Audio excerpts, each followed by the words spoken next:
Previously on Land of the Free. A 37-year-old man was shot by federal agents there. And we do have some news in reaction to that. Right now, this is a live look at Capitol Hill as Senator Chuck Schumer is saying that Democrats in the Senate will block the government funding bill if it includes money for the Department of Homeland Security. This is in reaction to that fatal this morning.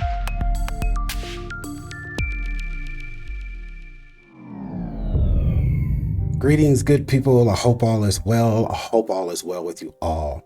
I've been back on YouTube for like 2 weeks, and there has been one political topic that has been more provocative, more prevalent than all of the rest. I'm talking about ICE.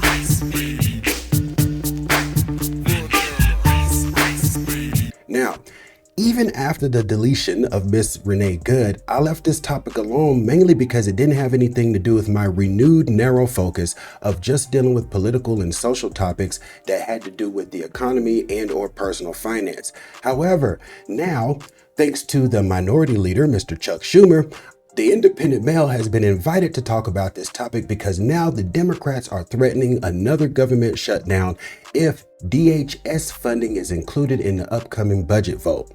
This has caused me to ask myself a couple of questions. How much is this ICE operation actually costing us in aspects of both money and morale?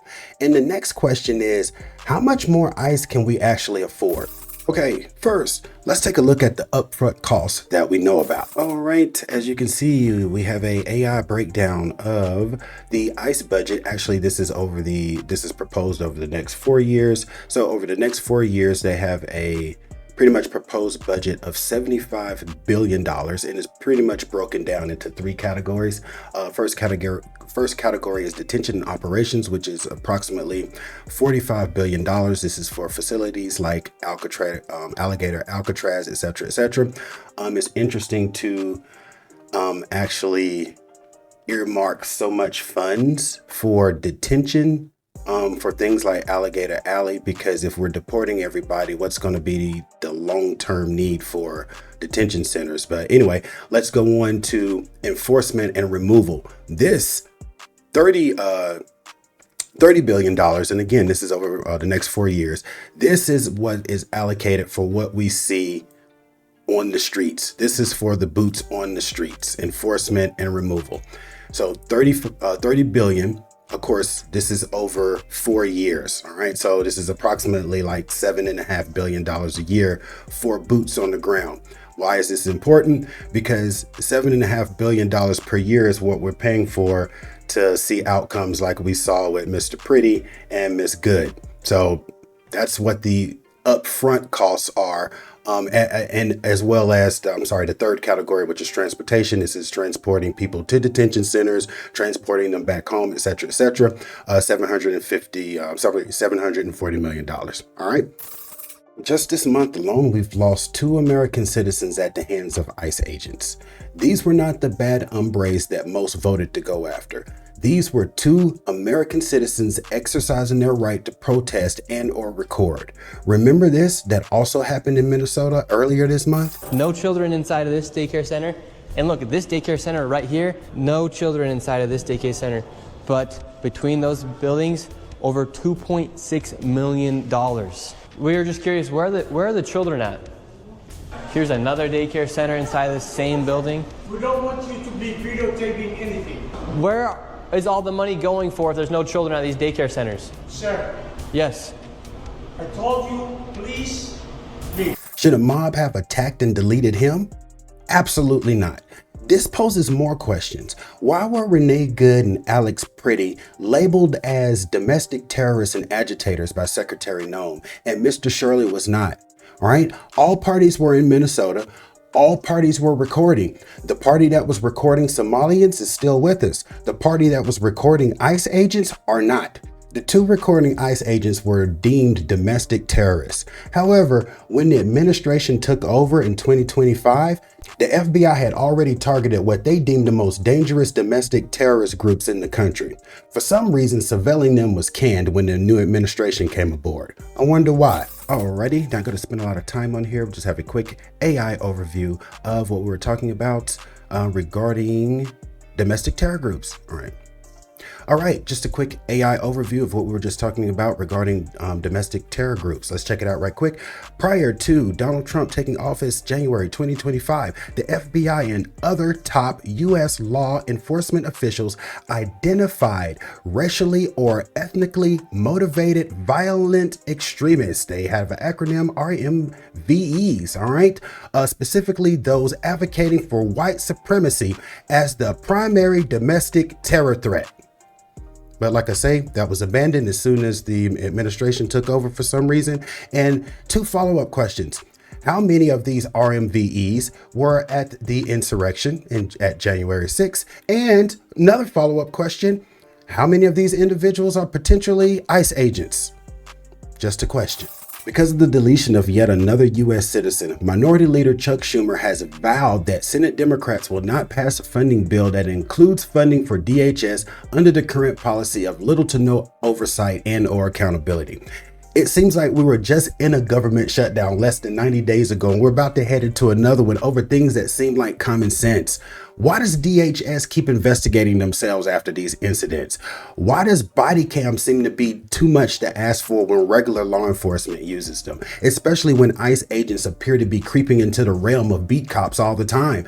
ICE agents have routinely engaged citizens while off duty in matters that have nothing to do with immigration and or border control. What neighbors first thought were New Year's Eve fireworks ended in gunfire and a deadly encounter inside a Northridge apartment complex. Sad way to start the new year all the way around. Los Angeles police were called to the Village Point apartments after an off-duty ICE enforcement and removal operations officer who lives at the complex reported a man firing a rifle into the air. The LAPD says the off-duty ICE officer left his apartment to investigate after hearing the gunfire. At some point, they say the man firing the rifle was shot. In a statement, DHS Assistant Secretary Tricia McLaughlin says the off-duty ICE officer stepped outside with his ICE-authorized firearm and encountered a man armed with what appeared to be a long rifle. She says the officer identified himself as law enforcement and ordered the man to drop the weapon. When the man refused, McLaughlin says the officer fired his weapon in an attempt to disarm him. She says the man then fired at least 3 rounds at the officer. She says the officer then returned to his apartment for his ICE-issued body armored and called the LAPD. When officers arrived, the man was already dead. Beginning of this video, we went over the upfront known cost. Now let's talk about the post-administration cost. You're like, what do you mean post-administration costs? Well, most likely what's going to happen after Trump's current term is over with, there's going to be a slew of civil suits for wrongful deaths, wrongful detention, and abuse. The taxpayer, us, is going to be left holding the bag to pay for these settlements and awards. And he was arrested by ICE over the summer and placed into detention at Camp East Montana in September. Now, fast forward to January 3rd, he is dead. And according to ICE, he became agitated in line for medication and started experiencing medical distress. That is what ICE told us on January 9th, several days after this death occurred. But then ICE started getting phone calls from detainees inside Camp East Montana saying that was far from the whole story. They said that they had seen a scuffle take place, and in the words of 2 of these detainees that talked to me, they said that they saw this man actually get killed. Well, we just got a report out, the autopsy from the county of El Paso, and that autopsy saying that the manner of death here was homicide, saying that it showed that this man had injuries consistent with being asphyxiated. It didn't say who did the asphyxiation, but it noted that there had been a scuffle that took place with guards at Camp East Montana. Important also to note here that homicide does not mean murder, that this simply means that this death was caused by a person. But ICE and the Department of Homeland Security now changing its story a little bit. We asked them today about that initial statement that this was medical distress. Now they're saying that Campos Lunas was trying to take his own life and that guards actually stepped in and intervened, and in the course of doing so that he had died. But I want to point out that that is not in the homicide report. There is no mention of suicide. So what happened here is still very much under investigation, according to the Department of Homeland Security.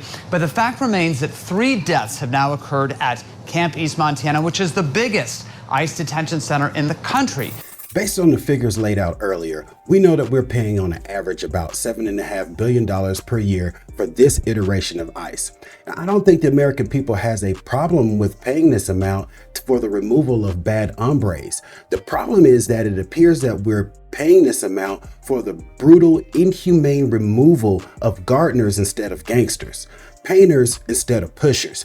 Then when you add the deletion and detention of American citizens into the mix, not only do we not want to pay for it, we don't want to see it. So how much more ICE can we afford? Besides just the money, what is this operation costing us in both lives and morale? Engage and let me know. Until next time, everybody, peace and stay informed.